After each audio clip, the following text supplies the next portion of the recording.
वो डरते हैं जो अपनी छवि के लिए मरते हैं। मैं तो वो इंसान हूँ, हिंदुस्तान की छवि के लिए मरता हूँ, मुझे मेरी छवि की परवाह नहीं। नरेंद्र दामोदर दास मोदी जो एक भारतीय राजनेता हैं, जो 14वें वर्तमान प्रधानमंत्री हैं। मोदी ने 26 मई 2014 को भारत के प्रधानमंत्री पद के लिए पहली बार शपथ ली। मोदी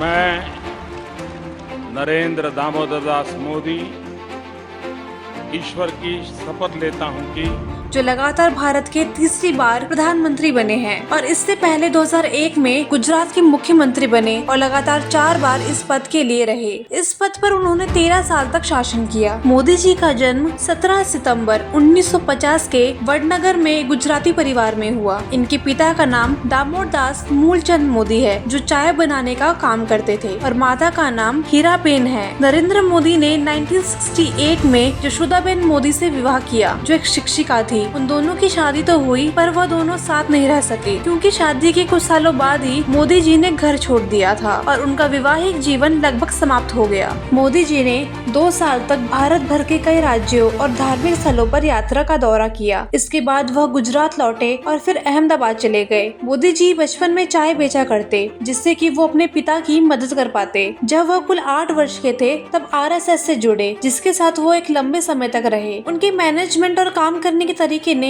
ऐसा प्रभाव छोड़ा कि RSS ने उन्हें एक बड़ी जिम्मेदारी देने का फैसला करा। इसके लिए उन्हें राष्ट्रीय कार्यकाल के लिए नागपुर में 1 महीने की विशेष ट्रेनिंग कैंप में बुलाया गया। फिर 1971 में पूर्णकालिक RSS के लिए कार्यकर्ता बन गए। RSS का प्रचार करते हुए 1980 में गुजरात विश्वविद्यालय से उन्होंने अपनी स्नातक की डिग्री प्राप्त करी। 1975 में देश भर में आपातकाल की स्थिति के वक्त उन्हें कुछ समय के लिए अज्ञातवास करना पड़ा। 1975 में जब आपातकाल लगाया गया, तो उस समय नरेंद्र मोदी कुल 24 वर्ष के थे। वह लगातार सरकार विरोधी प्रदर्शन का हिस्सा रहे। मोदी जी ने संघर्ष में गुजरात नामक एक किताब लिखी, जो आपातकाल के दौरान गुजरात में हुए संघर्ष का वर्णन करती है। इस किताब को गुजराती में लिखा गया और यह साल 1978 में प्रकाशित हुई, जो गुजरात में आपातकाल के खिलाफ भूमिगत आंदोलन में एक नेता के रूप में उनके अनुभवों का वर्णन करती है। मोदी अब तक खुद कई किताबें लिख चुके हैं। पिछले साल उन्होंने स्कूल के विद्यार्थियों को ध्यान में रखकर एग्जाम वायरस किताब लिखी, जो काफी सुर्खियों में रही। मोदी जी 1985 में बीजेपी से जुड़े और धीरे धीरे सचिव के पद पर पहुंचे। 1988 से 1995 के तहत नरेंद्र मोदी ने एक कुशल रणनीतिकार के रूप में अपनी एक अलग पहचान बनाई,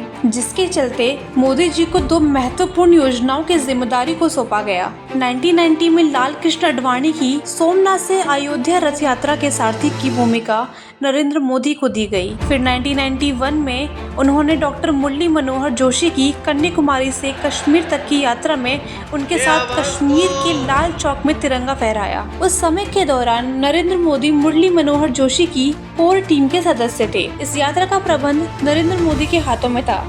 जब सब लोग इस यात्रा में पहुंचे, तो भारतीय सेना का मनोबल बढ़ा देख आतंकवादियों ने गोली चलाई और धमकियां दी, और धमकियां दे रहे थे कि यहाँ कोई झंडा फहरा कर दिखाए। इस दहशत के माहौल में 26 जनवरी 1992 को श्रीनगर के लाल चौक पर भारत का झंडा फहराया गया। मोदी जी ने शुरू से ही राजनीति में सक्रियता दिखाई और भारतीय जनता पार्टी को मजबूत करने में मुख्य भूमिका निभाई। गुजरात में शंकर सिंह वाघेला को मजबूत बनाने में मोदी जी की ही रणनीति थी। मोदी जी को बचपन से ही रंगमंच तरीके से रहना पसंद था। मोदी जी पढ़ाई में औसत थे, लेकिन पढ़ाई को छोड़कर बाकी गतिविधियों में बढ़ चढ़कर हिस्सा लेते थे। वह स्कूली दिनों में नाटकों में खूब हिस्सा लिया करते थे और अपने रोल को बखूबी निभाते थे। उनके पास NCC भी थी। बोलने की कला में वो बहुत माहिर थे। वाद विवाद में जो प्रतियोगिता होती थी, उनमें हमेशा अव्वल आते थे। 2001 में जब गुजरात में भूकंप आया, तब उसमें 20,000 लोग मर गए। उस समय राजनीति सत्ता में बदलाव आए और खराब स्थिति के कारण मुख्यमंत्री केशुभाई पटेल को अपना पद छोड़ना पड़ा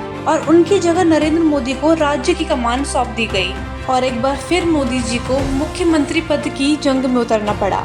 फिर 22 दिसंबर 2002 को मोदी जी एक बार फिर गुजरात के मुख्यमंत्री बने। इसके बाद 2007 में गुजरात विधानसभा के चुनाव में भाजपा ने 116 सीटों से जीत हासिल करी और फिर लगातार तीसरी बार गुजरात के मुख्यमंत्री बने। 2012 में फिर गुजरात के मुख्यमंत्री पद पर जीत हासिल करने के बाद वर्ष 2012 तक मोदी जी इस कदर छाए कि बीजेपी में उन्हें पार्टी के प्रधानमंत्री उम्मीदवार के रूप में घोषित किया गया। पहली बार उन्होंने वडोदरा और वाराणसी सीट से लोकसभा का चुनाव लड़ा और उस समय भाजपा पूर्ण बहुमत के साथ केंद्र की सत्ता में आई और 26 मई 2014 को मोदी जी प्रधानमंत्री बन गए। मोदी जी ने अपनी सत्ता को संभालने के साथ साथ राजनीतिक संगठन को मजबूत किया और राज्य के विकास के कामों को लगा दिया। उद्योग की बात हो या कृषि की, उन्होंने कोशिश की कि लोगों को एक बेहतर विकल्प दे पाए और आज कई सरकारी और गैर सरकारी संस्थाओं ने उनके इस काम को सहारा। इंटरनेट की दुनिया में देखा जाए तो मोदी जी पॉपुलर नेताओं की सूची में सबसे ऊपर हैं। उसके बाद 8 नवंबर 2016 को प्रधानमंत्री नरेंद्र मोदी ने अचानक नोटबंदी का ऐलान कर ऐसी धूम मचा दी जिसमें 500 और 1000 के नोट बंद कर चलन से बाहर कर दिए गए और एक लिमिट निर्धारित कर दी। बस उतने ही रुपए बैंक से निकाल सकते थे और बदल सकते थे। फिर 23 मई से 30 सितंबर के बीच में किसी भी बैंक में जाकर नोट बदलने की सुविधाएं दे दी गई। इसका उद्देश्य था कि काले धन पर नियंत्रण किया जा पाए और जाली नोटों से छुटकारा मिल पाए। कुछ विरोधी दल कांग्रेस, आम आदमी पार्टी, तृणमूल कांग्रेस और सीपीएम आदि ने नोटबंदी का विरोध किया था, जिन्होंने 8 नवंबर को भारत बंद का आह्वान किया। आयकर विभाग ने जगह जगह जाकर छापे मारे जिसमें कई भारी मात्रा में पुराने नोट मिले, जिसमें कई बैंक अधिकारियों की धोखाधड़ी का पर्दाफाश हुआ। आज मोदी जी ने तकनीक के महत्व को सबसे ज्यादा बढ़ावा दिया है। दूर दराज गाँव में बैठे पढ़े लिखे नौजवान और महिलाओं को तकनीक से जोड़कर उनका जीवन संवारा है।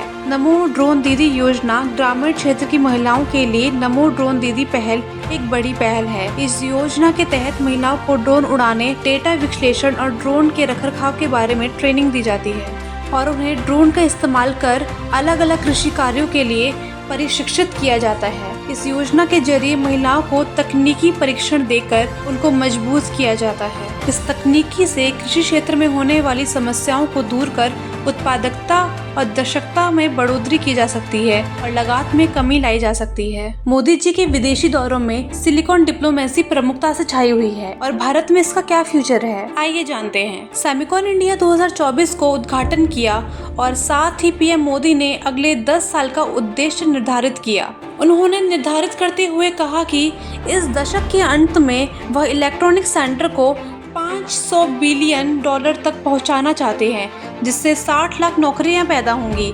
इसके विकास के लिए मोदी सरकार लगातार कदम उठा रही है और ग्रेटर नोएडा में सेमिकॉन इंडिया का उद्देश्य भारत में सेमीकंडक्टर के लिए एक वैश्विक केंद्र बनाना है। हाल ही में पैरालंपिक में मेडल जीतने वाले एथलीट के साथ प्रधानमंत्री मोदी ने खास मुलाकात की, जो 28 अगस्त से 8 सितंबर तक फ्रांस की राजधानी में आयोजित था। 170 देशों की भागीदारी के साथ भारत 18वें नंबर पे था। इसमें भारत ने 7 गोल्ड, 9 सिल्वर और 13 ब्रॉन्ज समेत कुल 29 मेडल जीतकर इतिहास रचा। इस तरह मोदी जी ने उनकी सराहना करी और खिलाड़ियों से मिलकर उनका अनुभव जाना। मोदी जी से मिलकर खिलाड़ी बहुत खुश दिखे। वहीं उनमें से 2 खिलाड़ियों की वायरल वीडियो की जमकर तारीफ करी। शनिवार 14 सितंबर को प्रधानमंत्री मोदी जी विधानसभा के चुनावी प्रचार के लिए जम्मू कश्मीर के डोडा पहुंचे। स्पोर्ट्स स्टेडियम में मोदी जी ने लगभग 45 मिनट का भाषण दिया और उसमें मोदी जी ने परिवारवाद, आतंकवाद, पत्थरबाजी, कश्मीरी पंडित और आर्टिकल 370 के मुद्दों पर जनता को संबोधित किया।